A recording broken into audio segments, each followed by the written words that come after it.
All right, ladies and gentlemen, we'll continue with our third speaker, winner of the Frontier Award. So it is our great pleasure to have Fabio Cavalletti from University of Milano Statale, and he will talk to us about an overview of the globalization theorem for the curvature dimension condition. So let's welcome him. Thanks a lot. It's really a great honor to be here, and thanks for the committee and everyone for the prize. I'm very happy. And I don't think this one is working. Okay. Should the remote control? Oh, oh, maybe I did something wrong. I don't know how to do it. I'm not used to the. I'm just use the Mac.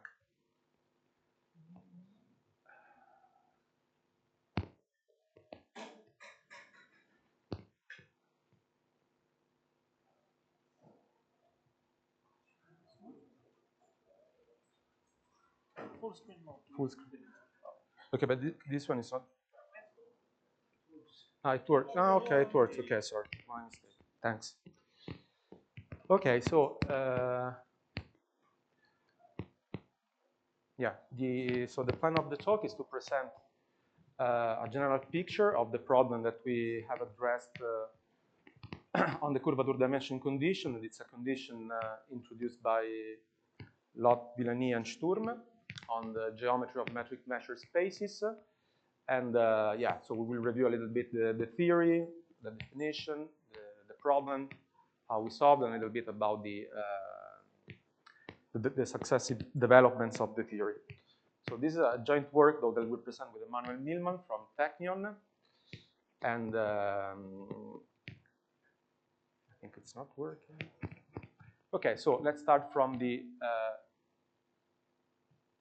motivations that brought us to study this problem and to the beginning of the theory. So everything starts more or less, if you want to, I mean, the general framework is the one of comparison geometry.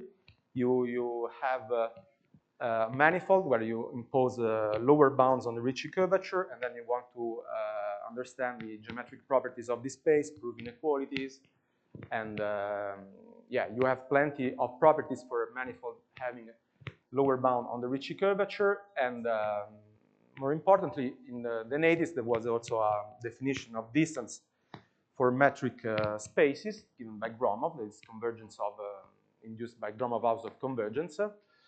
And under this, with respect to this topology, if you consider the set of compact Riemannian manifold of fixed dimension with a uniform lower bound on the Ricci curvature, then what you obtain that they are precompact with respect to the Gromov house of convergence. So they mean that they possibly they converge possibly to a no-smooth limit object up to subsequences.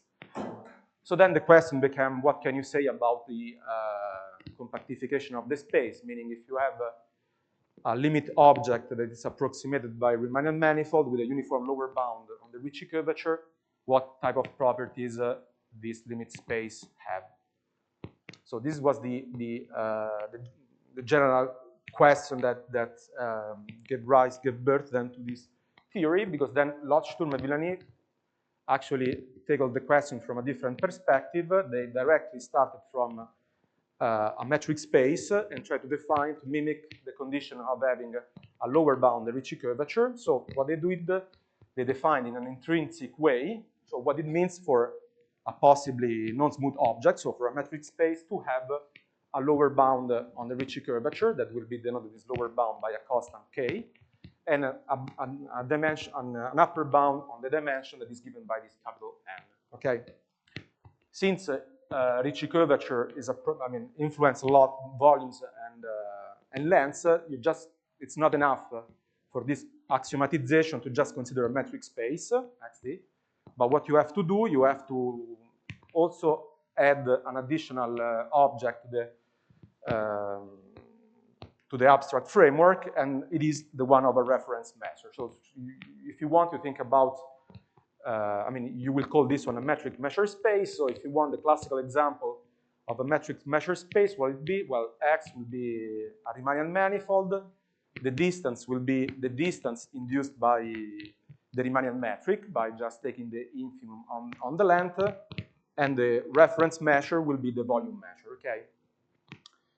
So the starting point of the Lott-Sturm Villani theory was to define in an intrinsic way for a metric space with a reference measure, that is this one, this object here that we call metric measure space, what it means to have lower bound on the Ricci curvature, okay? So there is a little bit of work for giving this definition, and I will now briefly tell you how it works.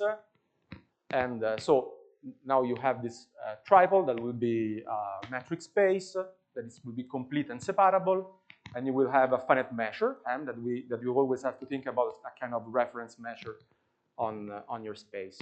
And what you do, you consider the optimal transport distance inside this space. So you want to consider a way of measuring the distance between probability measures. So you have two probability measures, mu1 and mu2 on your space, and you consider their Wasserstein distance. So here you have mu1 and here you have mu2.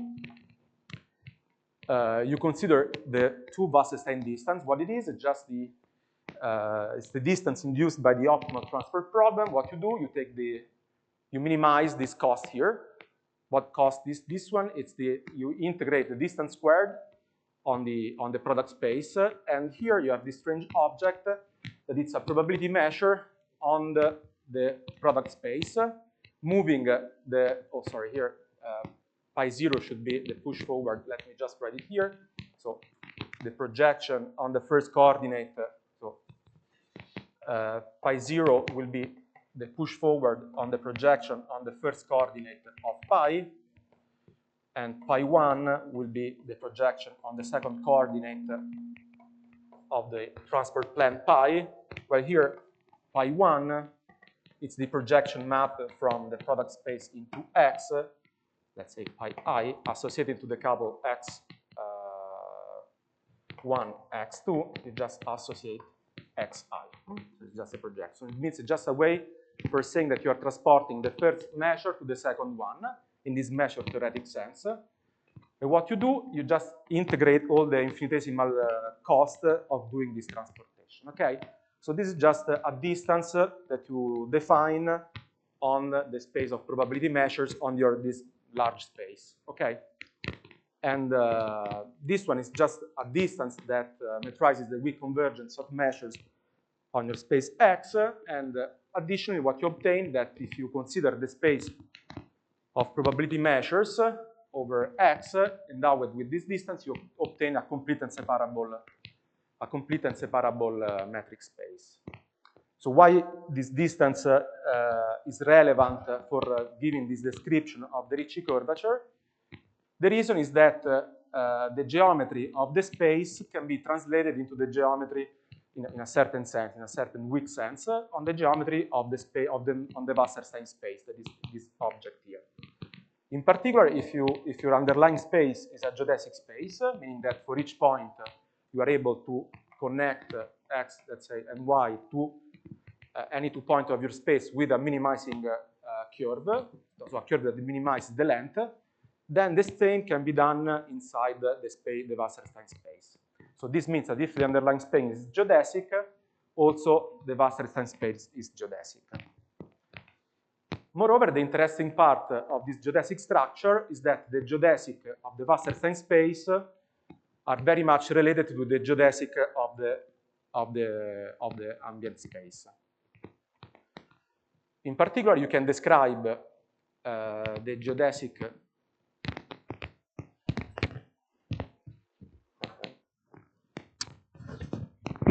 I will take it just in my hand, that it's better, I think. Okay, so in particular, if you have a geodesic going from mu1 to mu2, well, actually, any geodesic of the Wasserstein space can be actually obtained as a superposition of geodesic of the underlying space. It means that if I have a curve here going from mu1 to mu2, let's call it this one mu-t, so it's a curve of measure going from mu1 to mu2, what you'll see is that mu-t is just not any random measure, but can be obtained just by projecting on the space X a measure mu that is concentrated on the geodesic of the underlying space. Okay, so if you have a list of geodesic of the space, this one here. So these are all elements of the geodesic of the space. Okay, you just put a measure here on the top of the space of geodesic of the space, and then once you project them, you obtain a geodesic of the underlying space. Okay, so this means that the geodesic of the Wasserstein space are obtained by superposition done in a certain manner, just not any superposition, but just pick with the geometry of the underlying space. And okay, another definition that we will need for giving meaning to what I will say later is that for sake of, let's say, easy of the presentation, we'll just stick to the case in which the underlying space is geodesic. That is a kind of hidden regularity on the geodesic structure of the space. So non-branching means somehow that if you have two different geodesic cannot coincide on a non-trivial interval and then at some point branch out. So this kind of structure are not allowed in our setting. So this means that this would be a kind of branching like structure, and we do not want to have this kind of thing. So we do not want to have two distinct geodesic, gamma 1 that just do something like this, and then we have gamma 2 doing something like that. So they coincide on a non-trivial interval and then just divide. So this kind of situation we will not be having. So we just consider metric space that do not have this this kind of pathological situation. Okay, then you have moved somehow in a way the information. So we have introduced the space of probability measure starting from our underground space. We have defined a distance that is also a geodesic distance. It speaks very well with the geodesic of the underlying space. And then what you do, you want to somehow find a way for capturing this curvature of the space. What you consider now functionals. So you define functions defined on the set of probability measures that are called the entropy functionals. So in particular, if you remember that we have a reference measure M, that is the measure on the ambient space. If we have a probability measure mu, then the entropy of our measure mu with respect to M will be obtained by integrating this form here. So you just take the density and you raise it to the n-1 over n, and you integrate with respect to the reference measure. So this will be an entropy function that will depend on the dimension, while you can also just integrate the classical Boltzmann entropy, and you just get an entropy that does not depend on the dimension. So we have defined these two functions on the space of probability measure. So why are they relevant? Because the, let's say, crucial observation was been done by Sturm and Fornes in 2003. They realized that if you go back to the smooth setting, if XD it's a smooth manifold, meaning that X is a smooth manifold, and D is the distance induced by the Riemannian metric, and M is the volume form, the volume measure, then the manifold will satisfy lower bound the Ricci curvature if and only if the entropy functional, so here this one that we have introduced here, is convex along the geodesics of the Wasserstein space, okay? So it means that what we have here we have P2, we have two, measures that are just elements of this space. We have here mu naught, here we have mu1. We take a geodesic going from mu naught to mu1, let's call it mu t, that is just a geodesic in the Wasserstein distance. And here above we can evaluate, we can consider the map that T associate the value of the entropy functional along mu t with respect to M.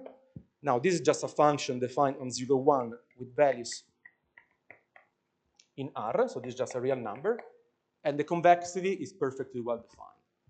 So what they realize is that your manifold as lower bound enjoys a lower bound Ricci curvature if and only if this entropy function is convex along the Wasserstein geodesic. Okay. So the important part, here's just the picture that I wrote again. The important part of this picture is that on one side you have something that that requires the fact that you have a smooth structure, meaning that you can differentiate twice the metric. While on the other side, you have something that just requires a geometric construction done on the space of probability measure that a priori makes sense everywhere. So for drawing this picture, we only needed the fact that we were on a metric space, because starting from a metric space with a reference measure, we have constructed the Wasserstein distance and then the entropy function with respect to a reference measure m. So this picture here makes sense for any metric space, and always with a reference measure, while a lower bound, the Ricci curvature, does not. So this was the, let's say, the starting for the definition then given by Lott, Sturm, and Villani.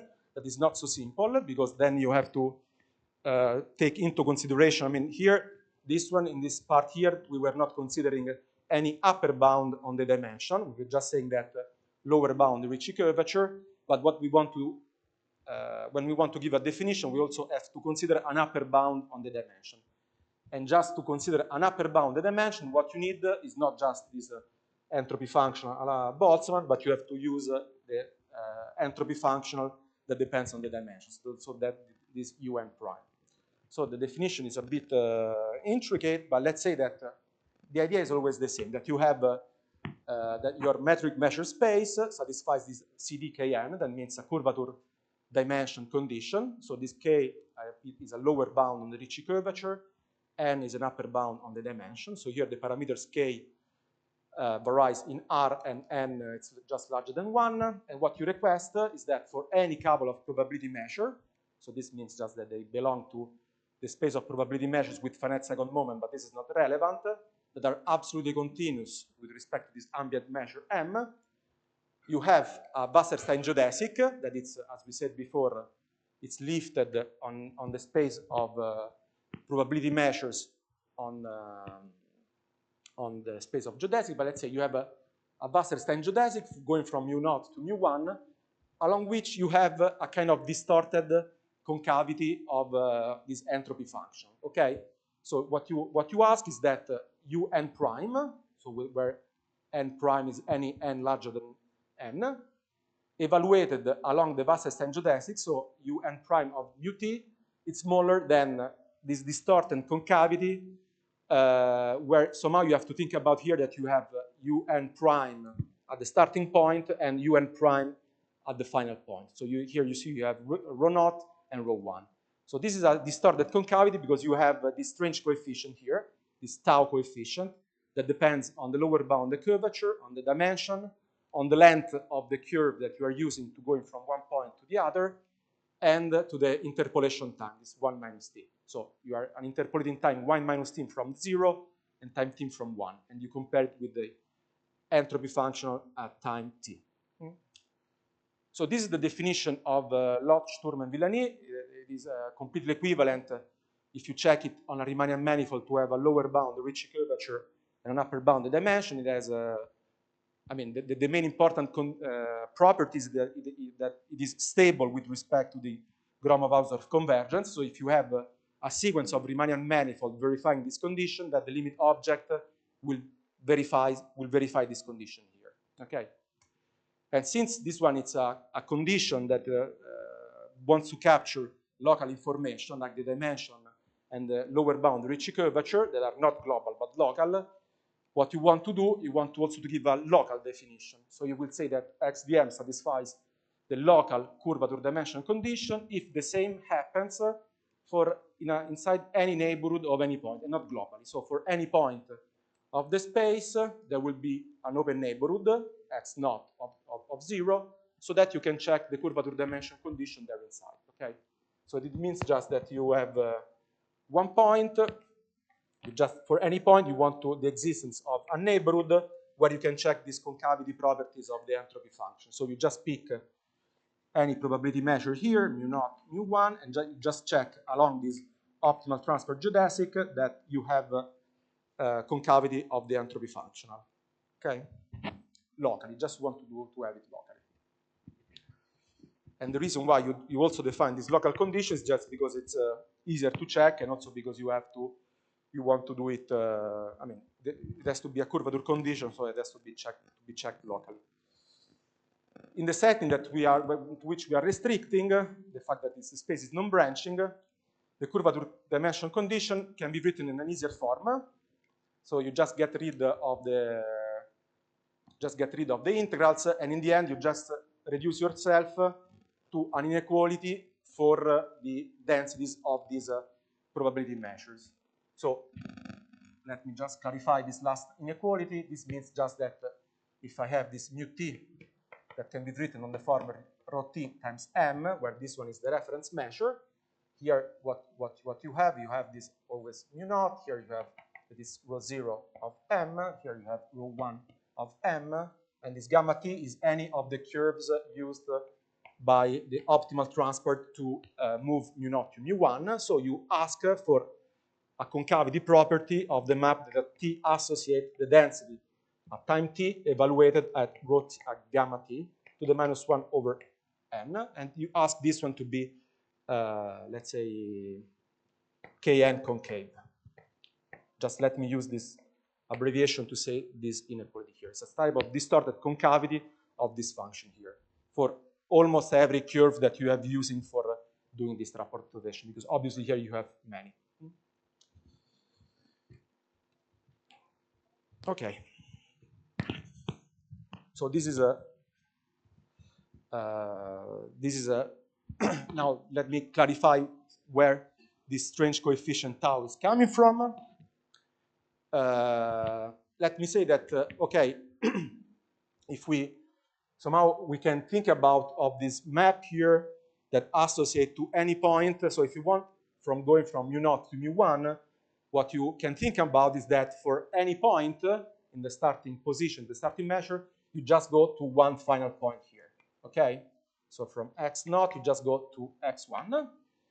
And what you do, you just also select the curve for going from there to there, that it will be a geodesic. So if you induce this if you consider this selective map, so it's the map that associated to each starting point the optimal trajectory, the CDKN condition is asking for the tau concavity of the Jacobian map, so of the differential of the determinant of the differential of this map S.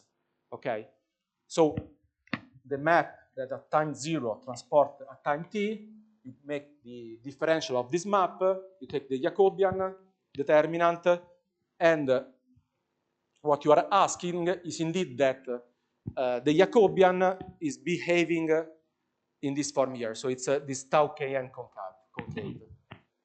Well, let me just then comment on what is tau kn coefficient. They are basically composed of two distinct coefficients. They are somehow, I mean, this is where the curvature enters, and they are composed somehow by two, they are obtained by making the product of two distant coefficients. So the first one will be just t to the 1 over n. That has to, you have to think about the fact that in the direction where you are moving, you're just doing, just using the geodesic of the underlying space. At geodesic, they do not see the distortion. So this means that in this direction, you have no distortion given by the curvature. But if you make just a kind of orthogonal decomposition in this other, let's say, codimension 1 directions, you have all the distortion given by the curvature of the space. So the total distortion will be given by n-1 directions that contains the information of the curvature, and indeed are raised to the n-1 over n. So this n-1 here, so this is responsible for the codimension 1 distortion of the curvature, and here you have 1 because indeed in the linear direction you have no distortion. So you just mix these two information together, of one direction here and one direction there, here no curvature, here everywhere where the curvature is happening. You mix them together and you obtain this very bad coefficient, this is called tau coefficient. If you are familiar with Jacobi fields calculation, is what you obtain when you want to make optimal estimates and you want to decompose the, you take an orthonormal frame and you compute the Riccati equation for the differential of the exponential map on a Riemannian manifold. The fact of the Riccati equation is appearing indeed here, because this map sigma enjoys verifies an ODE, and the ODE that it verifies it's that its second derivative times theta squared times k over n minus 1 times sigma with this initial condition here. And so what you get that these exact solutions are given by, for instance, when n is positive, by the ratio between the two sinus. So let me just, for summarizing, this is a big technical part, that let's say if you make the calculations in the model space, meaning on the sphere or on the plane, on the Euclidean space or in the hyperbolic space, what you would get in all these inequalities will be equalities. And so what you will do to get a definition is just, instead of asking for the identity, you get the inequality. This is a bit rough, but it's I mean, going through the details is a bit nasty. So let me just say that there are these strange curvature coefficients that are obtained by mixing n minus 1 directions where you do not have curvature and one direction where you have curvature. You mix them together and you obtain this curvature dimension condition. The reason why you do these very strange things is that at the end of the day, you want to have a way for proving sharp inequalities. Okay, if you do not do something like this with this optimal transport method, you would not get the same sharp estimate that you would obtain in a classical Riemannian manifold with the same lower bounds. Okay, so you are forced to have these very bad coefficients ruling the concavity along Wasserstein geodesic of the entropy function. So what kind of spaces do you get? As I said before, for a smooth object, you just get that the Riemannian manifold with a volume measure that it's geodesically convex. This will satisfy a lower bound on the Ricci curvature if and only if it satisfies the curvature dimension condition with the same lower bound on K and the upper bound dimension given by n. Within this framework, you also get weighted Riemannian manifold, in the sense that you just do not restrict yourself to the volume measure, but you consider also a weight on the front of the volume measure, so rho. In this case, there is a Bakry-Emery modified Ricci tensor, that is this one that he had written here. And the curvature dimension condition will be equivalent to saying that the Ricci curvature minus the logarithmic Hessian of the weight and the gradient square of the logarithm of rho is larger than k once that it's divided by this coefficient. This is the so-called modified Bakry-Emery Ricci tensor. So somehow it's just a weighted generalization of the lower bound, the classical Ricci curvature. So to say that in the classical setting, you recover well-known object. Moreover, you have situations where you have spaces that do not fall directly into the smooth category. Let me say, so for instance, if you have all Finsler manifolds satisfy CD0n, so for instance, if you take Rn with any norm, then this will satisfy the curvature dimension condition with lower bound 0 and upper bound n. You get Alexandrov spaces. Alexandrov spaces are those metric spaces that enjoy lower bound on the sectional curvature, defined through triangle comparison. Now, there is no need of going into much details. And so the crucial property of all this effort that we have done to introduce very quickly this condition is stable under measured Gromov-Hausdorff limits. So this means that this theory includes all the possible limits of Riemannian manifold having a uniform lower bounds on the Ricci curvature.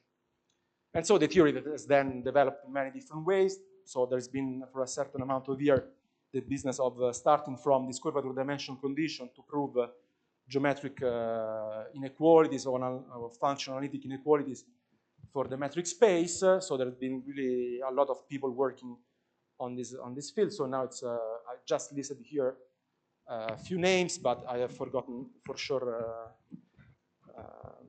many as well. So now let's arrive to the problem that I want to quickly mention.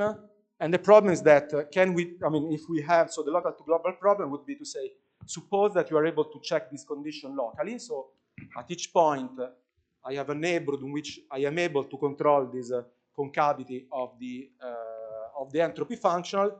Can I conclude that the entropy functional is convex globally, so for any two random measures that I pick.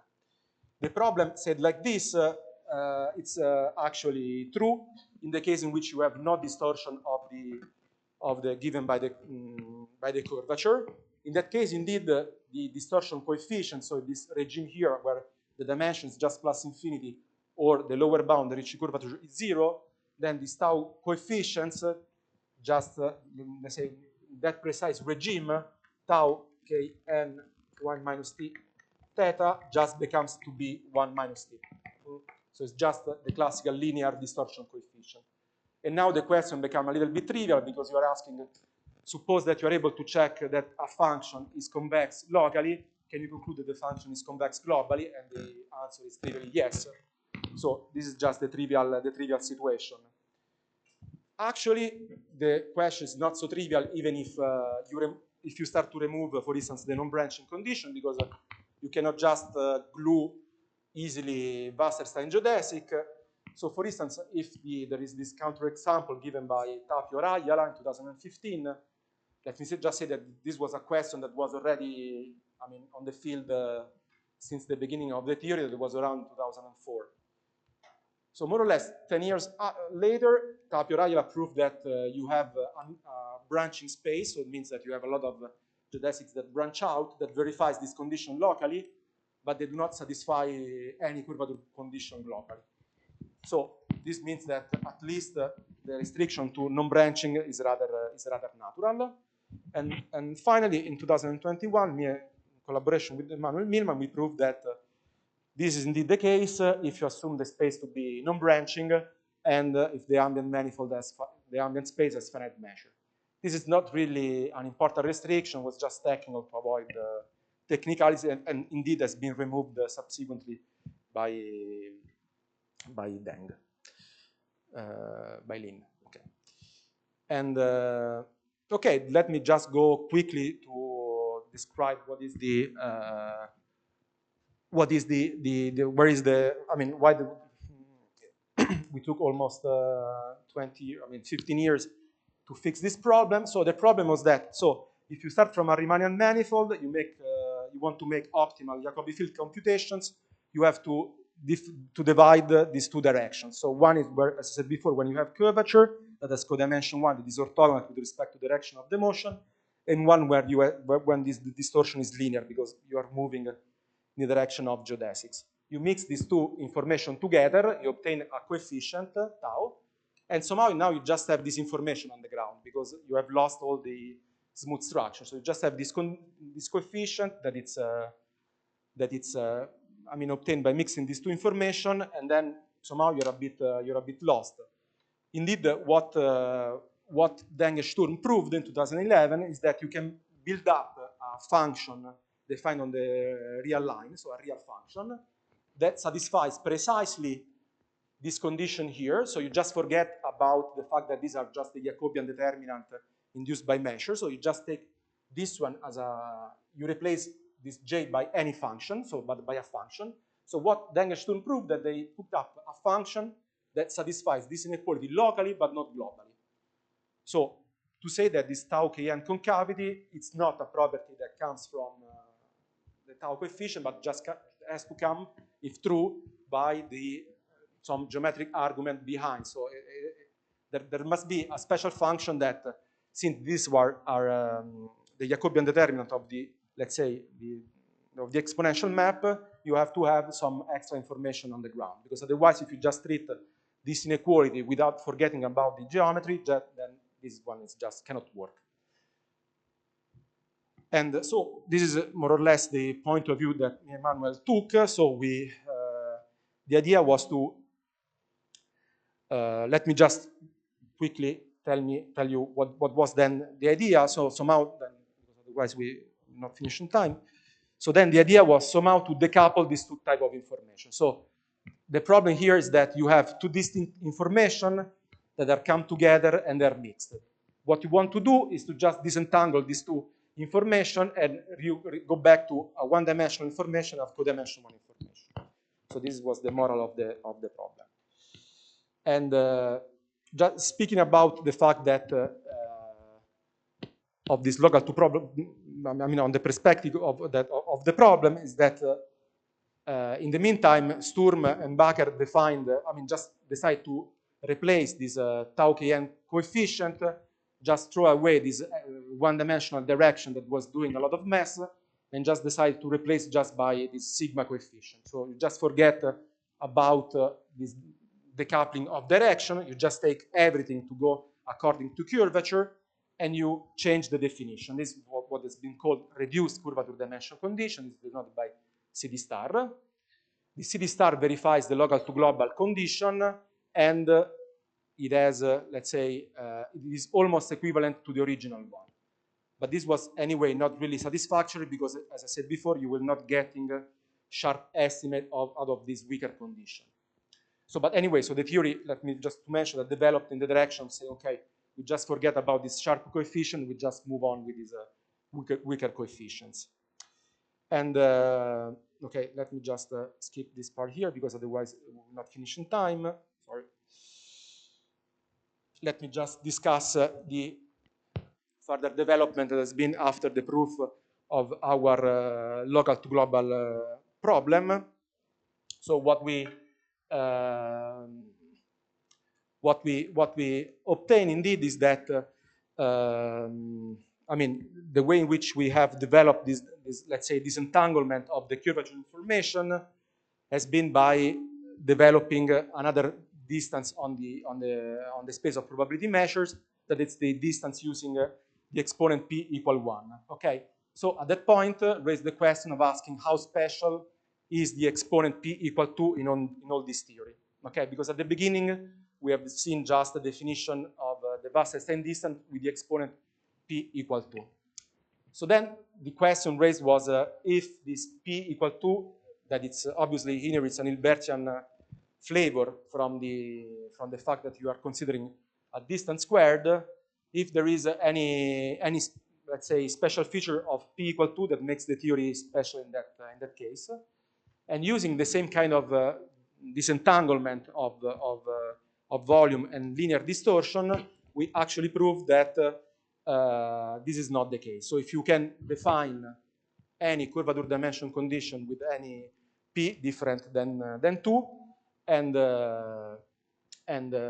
if the underlying space has no branch-like structure, then we proved in collaboration with Hakdemir, Collinet, McCann, and Sant'Arcangelo that if the space is should appear, yes, that if the space is non-branching, then all the possible curvature dimension conditions obtained imposing different coefficients are all equivalent. So if you take any p and q strictly larger than 1, then your metric space XDM satisfies CDP if and only if it satisfies CDQ, KNN.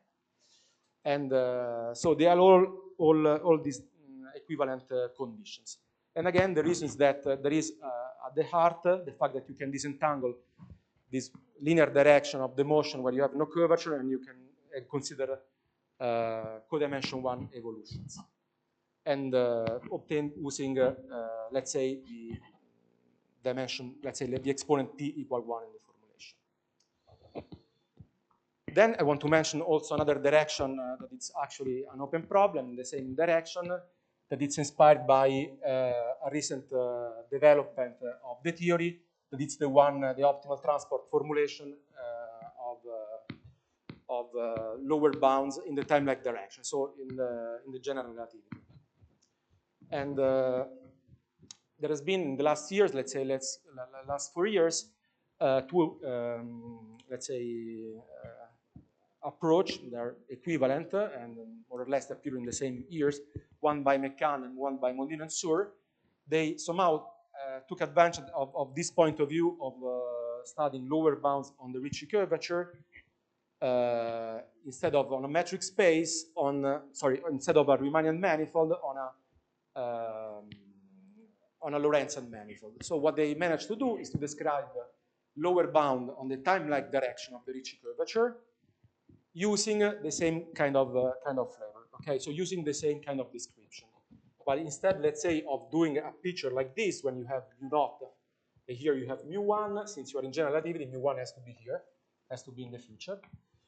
And so this means that somehow the optimal transport on the Lorentzian manifold, it's slightly different because you can just match points that are in the future of the other. Okay, so this means that the only allowed directions are the one that fall within the causal cone of each single point. So let's say that you have a way for reformulating the optimal transport problem in a Lorentzian manifold. So you cannot just move any point to any other point, but you just only move points that are causally related. So if you want to go from here to here, you can, but if you want to go to here, let's say here, you cannot because you are not in the causal direction, okay? So using, let's say this is really hand waving, but more or less the idea is that you can only move in the causal direction. You can more or less do a similar approach to the one that I've shown you at the beginning of the talk. So you define an entropy functional, you define using the Wasserstein geodesic with additional constraint that they respect the causal structure of the space. And in that form, you characterize time-like Ricci curvature lower bounds by concavity property of the Boltzmann-Shannon entropy. There is a caveat in this discussion that actually in this case, since you do not have Riemannian signature, you cannot take P equal to get the concavity, the convexity of the Lagrangian, but you are forced to choose as exponent of your distance P between 0 and 1. It's any exponent between 0 and 1. So there is no special exponent for which you can consider this kind of view of lower bounds on the Ricci, of the time-like Ricci curvature in terms of the Wasserstein distance. So you just do not have any preferred exponent. So now the question that maybe before seems to be a little, let's say, strange, in this situation, I mean, becomes quite natural indeed. So together with Bondino, we somehow defined, because there were something, I mean, it's not just this, but you have to take care of a lot of possible things that might go wrong if you do optimal transport in the Lorentzian setting. Define the analogy, in analogy with the notation that I've shown you before. We introduce this definition that is called time-like. So this T here stands for time-like curvature-dimension condition. But now you have an additional PEDEX here that is P that denotes here the P between 0 and 1. And it more or less satisfies the same properties that I showed you for the Lott, Sturm, Villani with few differences. But as I said before, there is no distinguished P in this theory. And the conjecture that it's still to be settled, and it's not clear if it is true or not, is that under, let's say, the same kind of time-like non-branching condition, so you just do not think about any, so you do not want to have non-branching in any direction, but only on the time-like direction, you want to check if all of these different conditions that we have introduced, they are equivalent, they do not depend or not on CDP. That it's so much, I mean, in the end, it boils down again to reduce everything to disentangle this direction of, this one direction of motion, this codimension one direction where you actually have, curvature. Okay, I think I have said everything, so yeah, let's thank you for...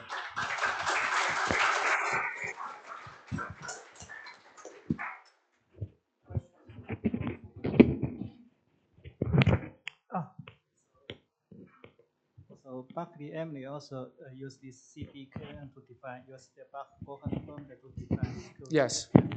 So what's the relation between these two? Well, actually, at this level of generality, if you just consider CDKN condition, you cannot, I mean, you have to impose some extra regularity on the metric space. And if you additionally requires the space to be infinitesimally Hilbertian, that it's another condition that you have to impose, then you have another theory that it's a little bit more, you obtain more regular space, and that theory is the one called RCD. So you go to those class of metric spaces that are called Riemannian curvature-dimension condition. In that setting, if you have RCD, then this is equivalent to the gamma calculus developed by Bakker and Emery. this class RCD, I haven't had the time to speak about it, but it's yeah, it satisfies the same kind of property, that is a strict subset of this class, because in this class you also have norms. And norms, they do not behave very well in terms of, so somehow you want to select those spaces that infinitesimally the distance looks like if it has been induced by a scalar product. And in this theory, you actually are not in that setting because you also include norms. So if you have norms, you cannot do these things. And this theory of RCD spaces has been introduced by Ambrosio, Gilli, and Savary. It's stable, but it's more regular. It's a subclass of these spaces verifying the curvature-dimension condition. Okay, thank you. So, but they are very much related. Other questions, please?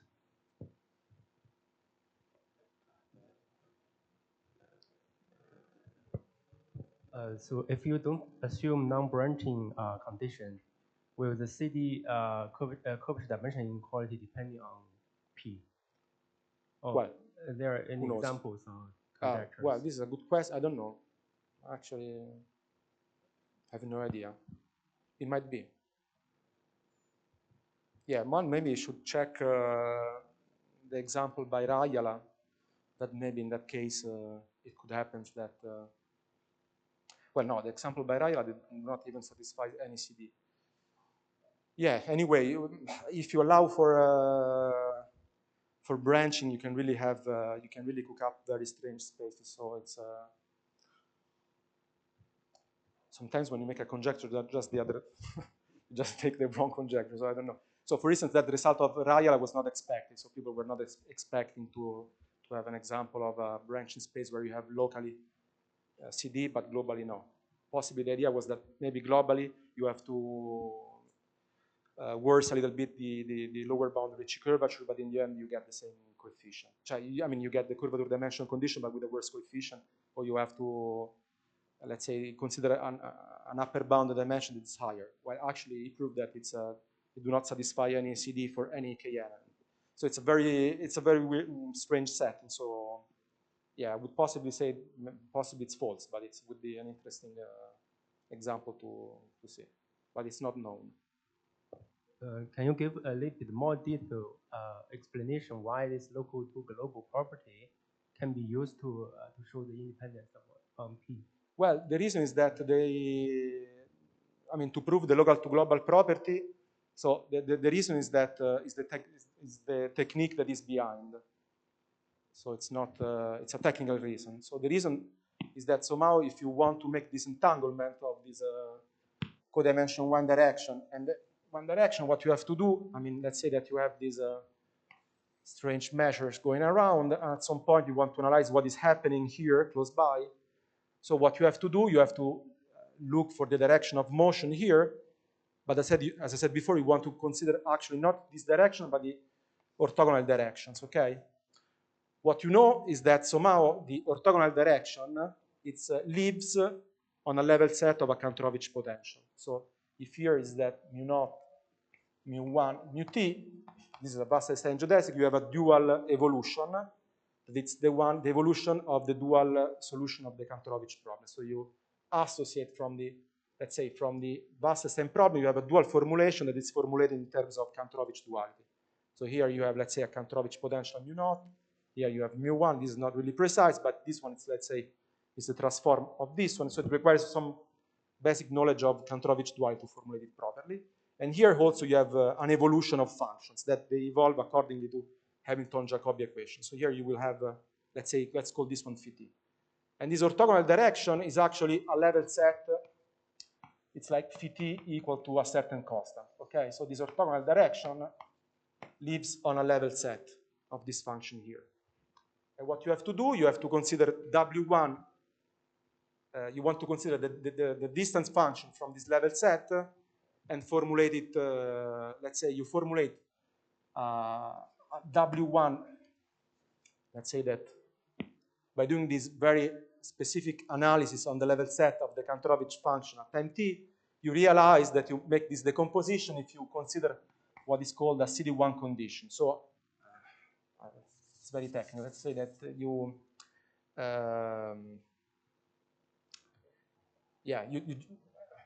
you introduce the distance function from this level set, okay?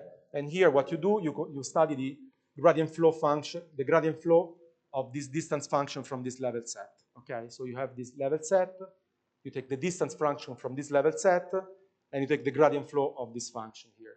This will give you a one-dimensional foliation, and you can reformulate the curvature dimension condition in terms of the gradient flow of this distance function.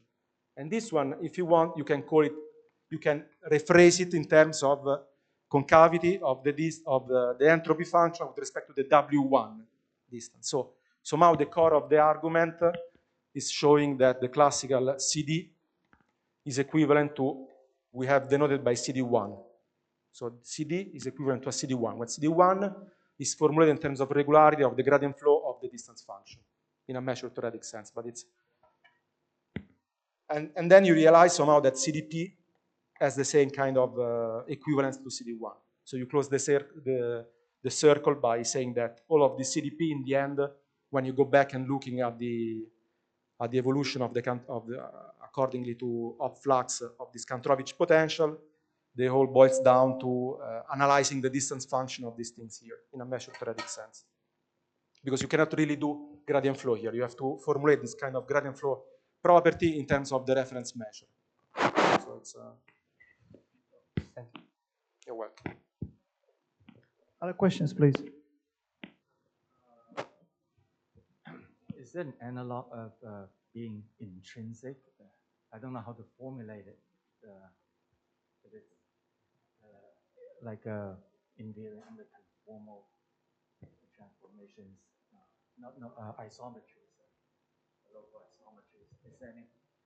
No, but well, this definition is invariant with respect to isometries, because you define isometries in terms of preserving the distance and so yes.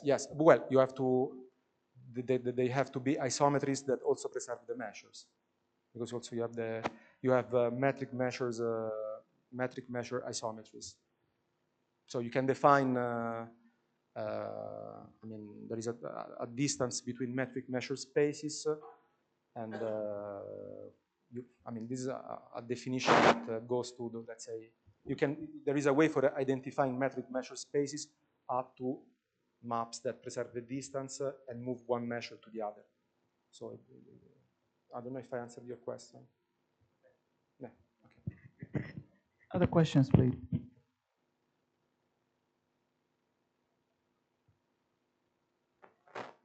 Okay, there are no other questions. Let's thank our speaker again.